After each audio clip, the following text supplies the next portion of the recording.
Europe 1. Il est 8h15, Patrick Cohen, vous recevez maintenant la première vice-présidente des Républicains, première adjointe au maire de Bordeaux. Bonjour Virginie Calmels. Bonjour Patrick Face Cohen. à vous, Catherine Ney qui aura une question à vous poser dans quelques minutes. D'abord, est-ce que l'ancienne productrice de télévision que vous êtes a apprécié le spectacle présidentiel de dimanche soir ? Patrick Cohen, je pense qu'on est sur des questions sérieuses et que justement, je crois qu'il faut tout faire sauf se mettre en scène ou faire du spectacle. Et je pense que les Français attendent qu'on sorte de la communication, du show, pour être sur le fond. Et j'ai été un peu déçue par la nature même de cet échange. Il n'y avait pas de fond dimanche soir.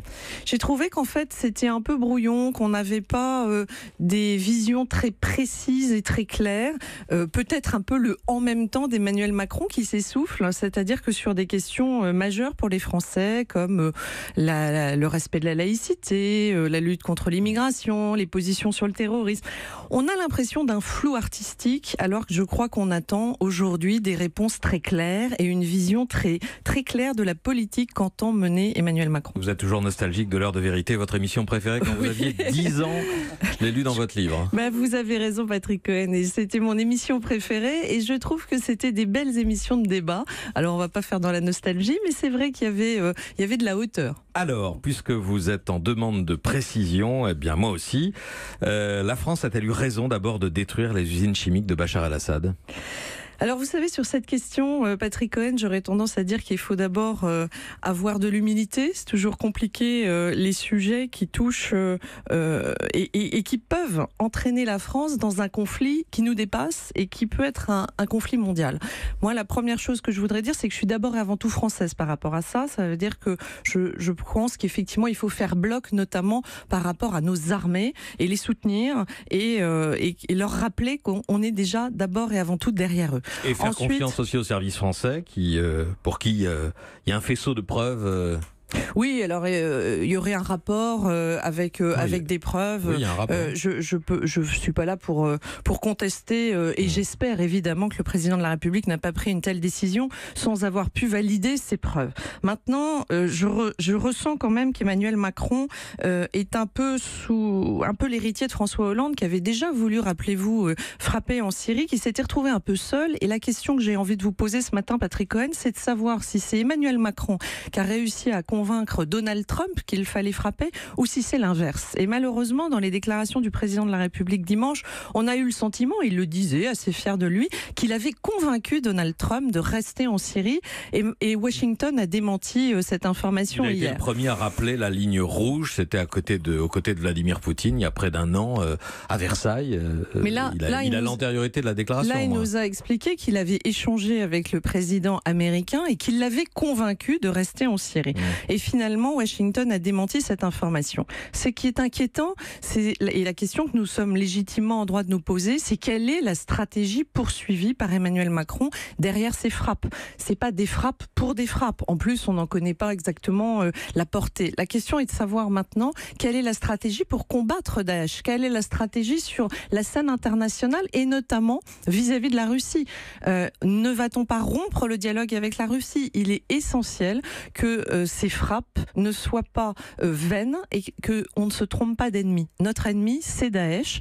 Et on a tous en tête ce qui s'est passé en Irak. On a tous en tête qu'in fine, après la chute de Saddam Hussein, c'est finalement le berceau de l'État islamique. Et donc, je crois que sur ces questions, une fois encore, il faut approfondir et avoir peut-être un peu plus de vision stratégique de ce que veut faire la France par rapport à ça. Je note, Virginie Calmels, que sur la Syrie, vous êtes plus Wauquiez que Juppé. Et sur le CETA, le traité de libre-échange avec le Canada, Juppé a fait un communiqué pour approuver parfaitement l'intervention française. Sur le CETA, le traité de libre-échange avec le Canada que Justin Trudeau est venu défendre à Paris, vous êtes plus Macron que Wauquiez, là ?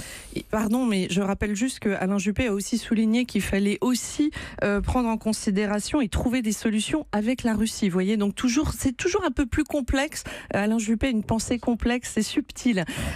Pour revenir... m'a paru assez clair. Pour revenir sur juste avant de vous parler du CETA, je voudrais aussi rappeler que le en même temps d'Emmanuel Macron a une limite aussi dans la loi de programmation militaire. C'est que si on entraîne la France sur des théâtres d'opérations internationaux, il faut aussi s'en donner les moyens. Et je vous rappelle qu'il y avait eu la démission de notre chef d'état-major des armées en juillet, justement parce que les moyens alloués n'étaient pas suffisants. Et quand vous regardez la loi de programmation militaire d'Emmanuel Macron, qui a essayé de compenser effectivement ces déficiences en la matière, vous voyez que l'essentiel des augmentations budgétaires seront postérieures à son propre quinquennat.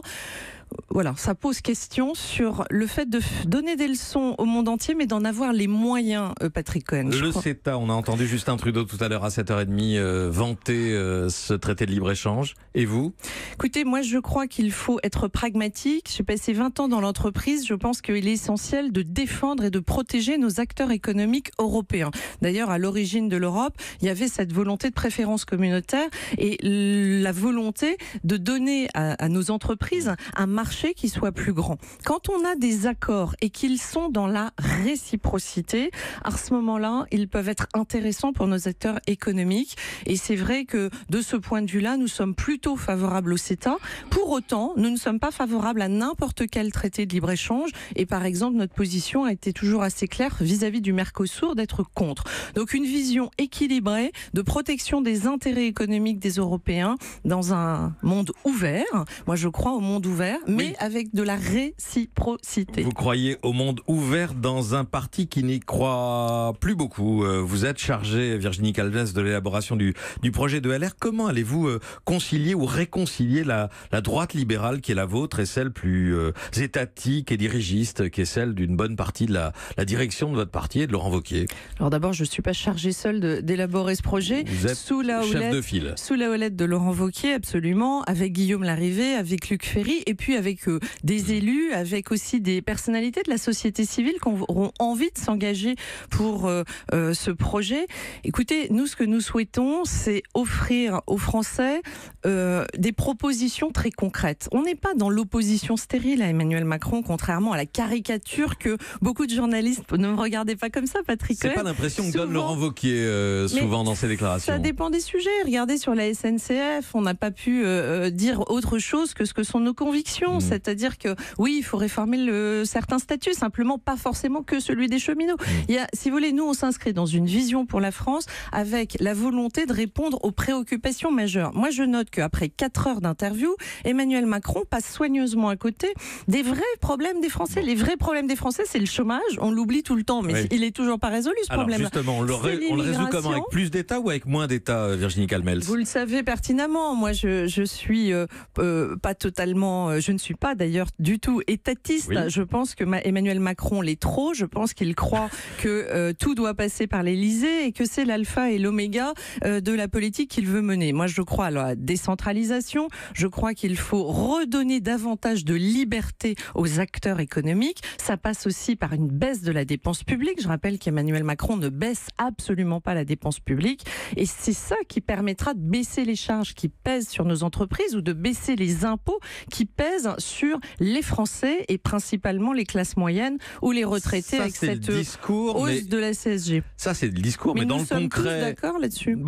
Qui entend-on protester contre la suppression des emplois aidés, contre la baisse des dotations aux collectivités, contre la disparition des services publics en milieu rural? Alors, les élus à l'air? Non, la disparition des services publics en milieu rural, c'est un autre sujet, Patrick Cohen. C'est-à-dire il ne faut pas opposer les Français et il ne faut pas soutenir les métropoles au détriment des territoires ruraux. Moi, je fais partie de celles qui pensent que, bien évidemment, qu'il faut maintenir des services publics. Simplement, ce que l'on veut, c'est l'efficacité des services publics. Et c'est là-dessus qu'on peut beaucoup mieux faire. Les entreprises se sont révolutionnées grâce au numérique. Les administrations peuvent également le faire.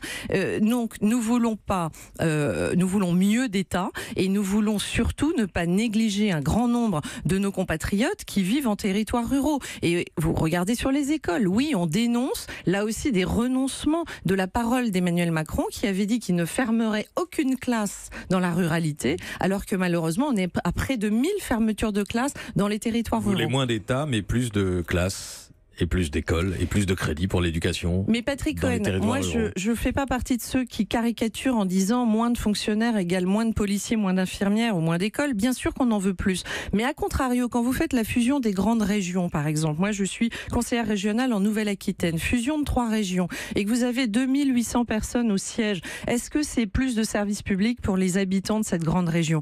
Donc arrêtons de tout mélanger. Moi je crois que l'État doit se recentrer et faire bien ses missions régaliennes. On l'attend sur la police, sur la justice, sur la lutte contre l'immigration. C'est là-dessus qu'on a besoin d'avoir des réponses concrètes et des moyens.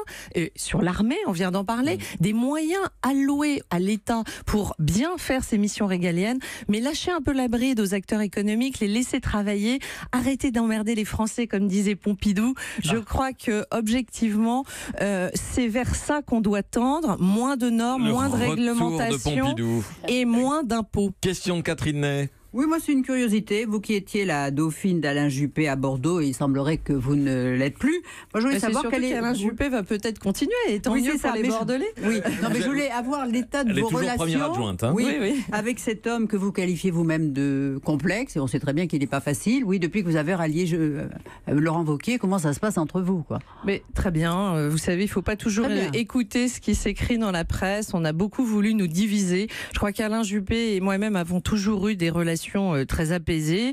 En l'occurrence, comme il l'a dit d'ailleurs et écrit, je l'ai toujours informé de mes choix. J'en ai parfois bien d'ailleurs discuté avec lui. Là encore, aller avec Laurent Wauquiez reconstruire la droite, c'est une belle mission. Et je rappelle que Alain Juppé a été le fondateur de l'UMP. Donc moi, je ne fais pas quoi Alain Juppé aujourd'hui. Il est parti où là? Il l'a dit. Il l'a dit à plusieurs reprises. Il ne souhaite plus s'investir au niveau national. Et il est très investi, comme vous le savez, à Bordeaux, dans cette ville qu'il aime tant. Donc là, moi, je pense qu'on n'avait pas d'autre choix.